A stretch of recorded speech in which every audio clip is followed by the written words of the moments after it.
This image tells you that there is fear. And this image tells you that you're a wimp if you don't stay and watch. And these stories are for your own entertainment and enjoyment, so make sure you do the following. Click on that like button, really. Then subscribe because you want to know more.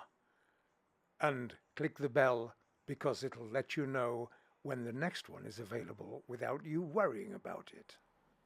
Hello to all of you.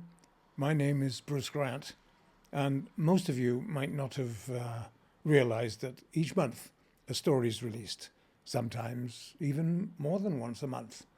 These stories are horror, thriller, rich drama, and they have two parts to them. One, obviously, is the introduction to and the build-up. The second part of the story is what happens, and it's usually not what you expect.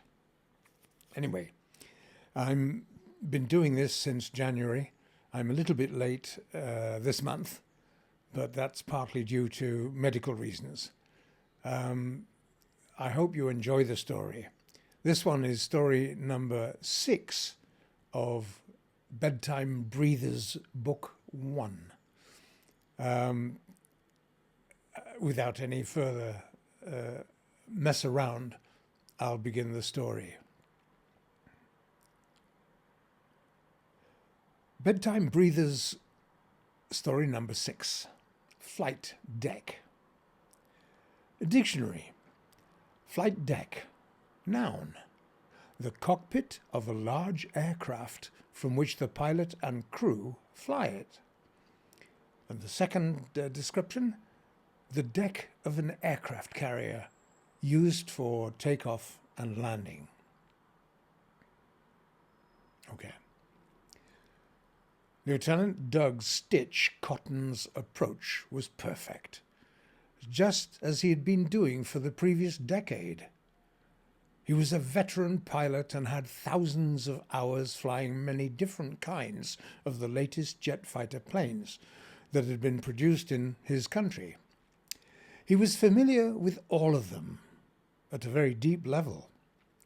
In fact, he was so good that for the last 3 years, Stitch, having been promoted to flight instructor, had the responsibility of teaching all pilots who were to be stationed on board this aircraft carrier on how to use the aircraft's fine-tuning aspects, which in turn would allow the aircraft to keep the correct attitude during its descent for landing. Takeoff was a completely different thing, and as long as the flaps were set at the correct angle, the aircraft would naturally gain altitude fairly quickly. The only really important point that the pilot needed to remember was to put his landing gear up within 2 seconds of leaving the deck of the carrier. With the landing gear up, the aircraft would be much more streamlined and would become far more sensitive to any control modification the pilot might give. The flight decks of many aircraft carriers of different countries were often flat. But on this particular carrier, the deck was raised at the nose, or the bow, as it should be called, which would give the aircraft additional angle of attack. In other words, assisting its gaining of altitude while accelerating away from the aircraft carrier it had just left. Stitch, he preferred his nickname Stitch rather than his first name Doug or his family name Cotton, never really had to think in any degree of consciousness about landing his plane. It was second nature to him. He was able to multitask, mentally leaving the flying as a secondary or even tertiary function of his active brain.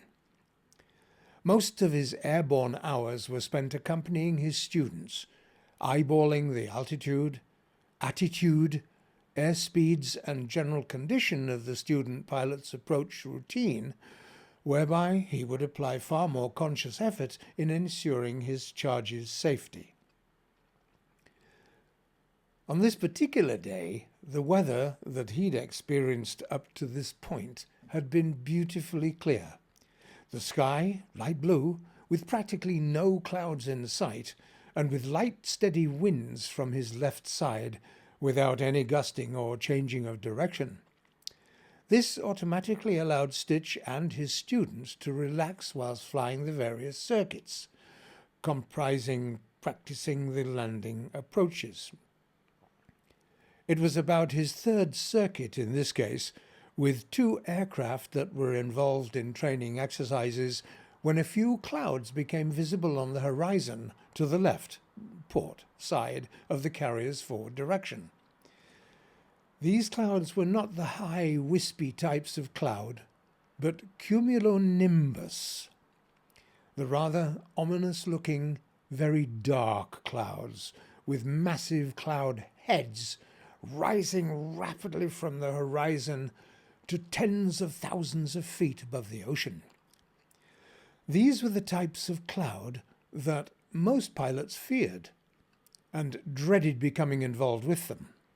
Naturally, the very experienced pilots, although not wishing to be involved with those clouds, were not as afraid to do battle, should the need arise. Stitch was one of those pilots. He was about to advise the lead student to look over his right shoulder at the horizon, which would introduce these massive thunderheads to the pilot's additional concerns, when the student himself warned Stitch of the ominous darkness of the impending weather interruption.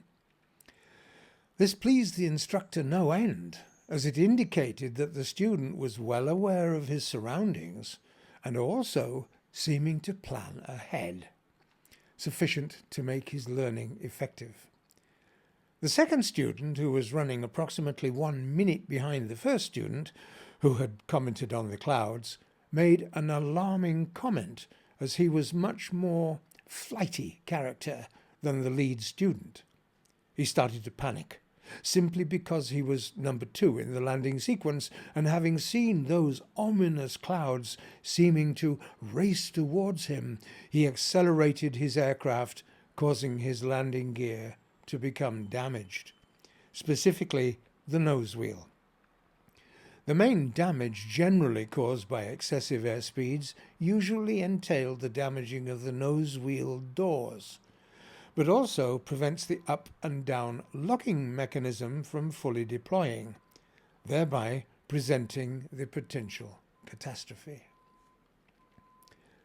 Stitch well knew the characteristics and fears of the second, weaker student, and was about to issue a command to remain calm, when the impatience and fright of that less experienced student beat him to it.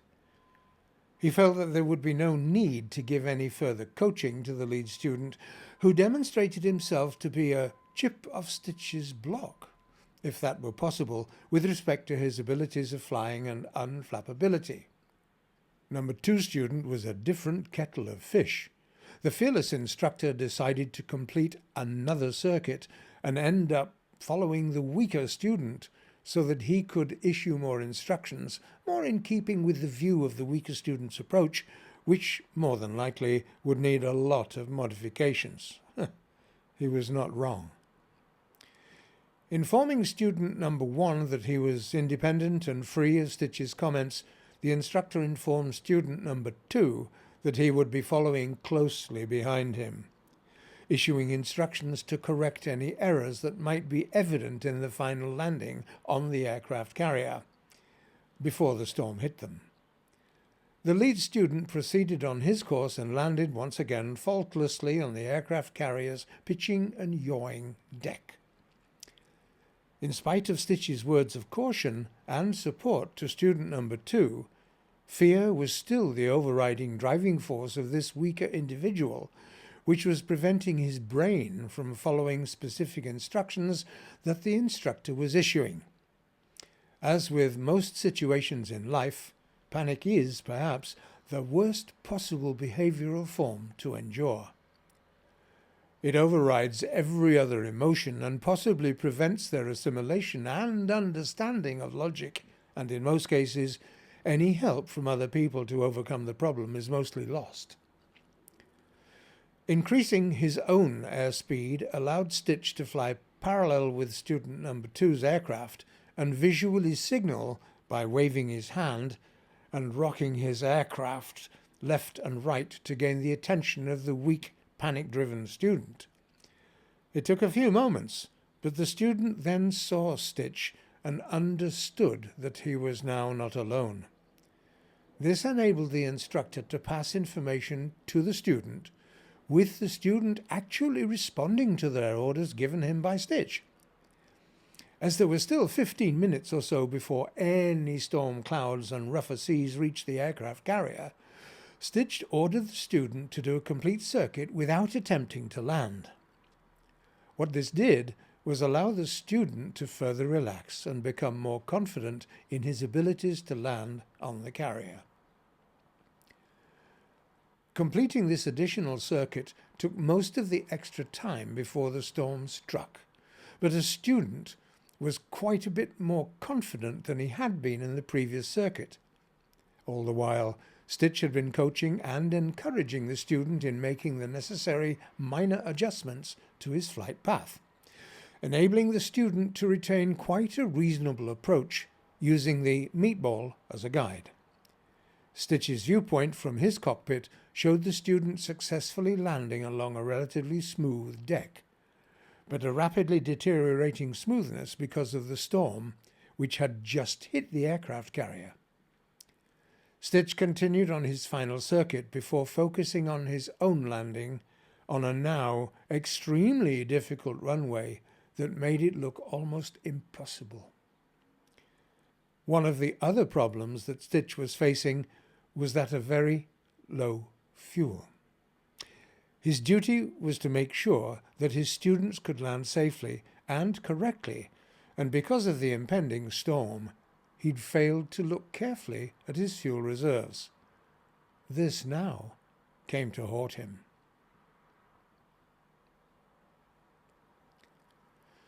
Part 2 of this story is called Meatball, and here's the dictionary definition.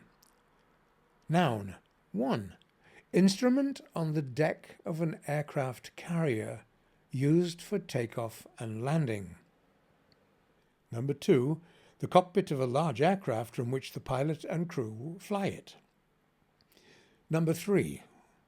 A ball of minced or chopped meat, pasta with spicy meatballs. The meatball. Pilots who make it safely to the deck of an aircraft carrier had seen the light. Sam Goldberg, May 2005. Naval aviators know that traffic light as the improved Fresnel lens optical landing system. A pilot uses IFLOLS to discern his glide slope, the angle at which the aircraft descend and land, by tracking the up-down motion of the meatball, a bright amber light. The meatball was showing Stitch as absolutely correct for the most safe approach and landing on the aircraft carrier, regardless of the very rough sea which had literally sprung up within a minute or so, that the massive ship was arrowing through. The carrier was so large that it just seemed to do slow-motion wallows in the enormous ocean waves into which it crashed. Stitch's ultra-modern jet aeroplane was being buffeted by tremendous crosswinds generated by this vicious tropical storm, causing him to fight with all his might and strength to keep his aircraft on the correct trajectory for a safe and successful landing on the pitching and yawing carrier's deck. Stitch once more attempted a landing, but the circuit and bumps, or to use correct terminology, the touch-and-go circuits, were becoming more and more difficult as the weather continued deteriorating quite rapidly.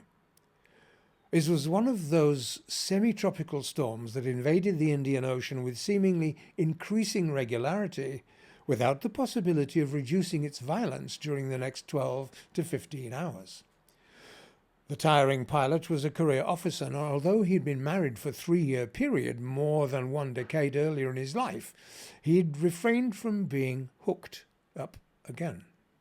as he felt that it would be more unfair on any potential woman who became his partner in life. He happened to spare a quick look at his fuel gauge, and he had long passed his bingo stage that reminded him that he had to return to base, the carrier, because he was low on fuel. He had to make yet another circuit to be able to effect his landing on the deck of the carrier. From his viewpoint, 1,500 feet above the average surface of the ocean, it made the deck of the carrier look extremely small.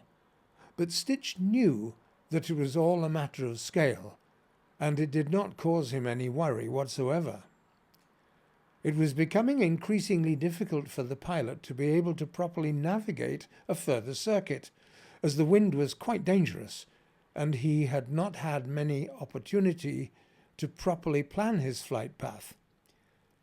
He quickly calculated that he should have sufficient fuel to make it to the deck of the carrier, even if his engines died upon touching the deck. He was an out-and-out optimist. He could not believe otherwise.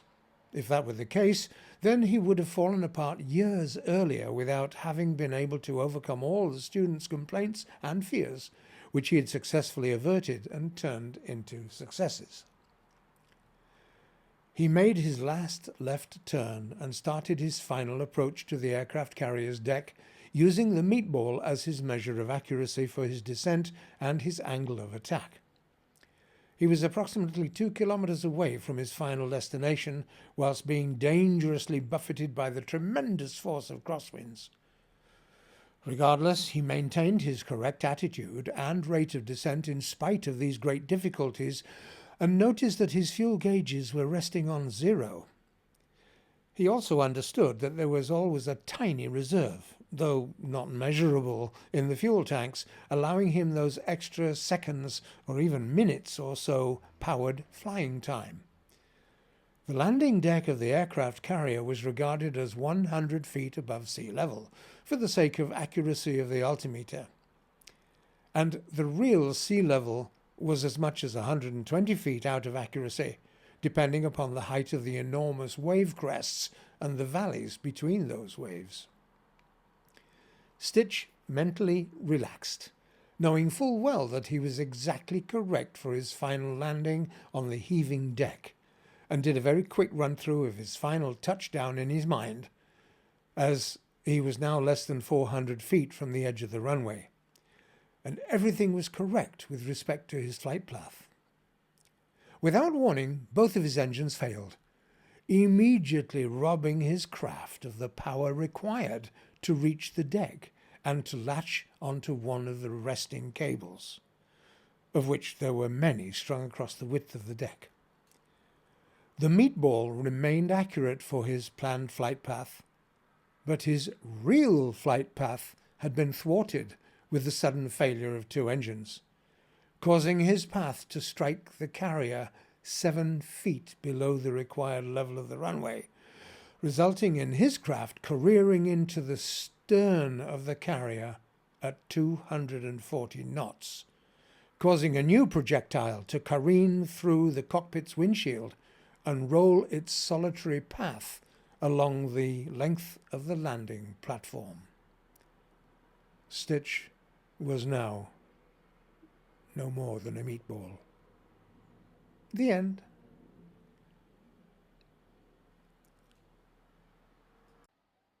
Hi there again.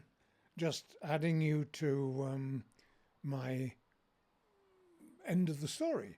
I did say a couple of months ago that I would like to start adding a recipe to the end of each story, just to give you a little something else to keep. And unfortunately, because I'm delayed this month, I haven't had the opportunity of being able to put together simple, very easy recipes that would interest you. They're all just photographs and text. So next issue, which is story number 007, on book 2, I will, to all intents and purposes, include a recipe of mine from Bruce's Better Bites. I've been writing this for 7 years, And what I've done is modify the flavors of traditional types of meal that I think I improve upon according to those people who've eaten them and tasted them and like them, because I'm an amateur chef. So forgive me for this month, but it'll be on next month. Bye-bye for now.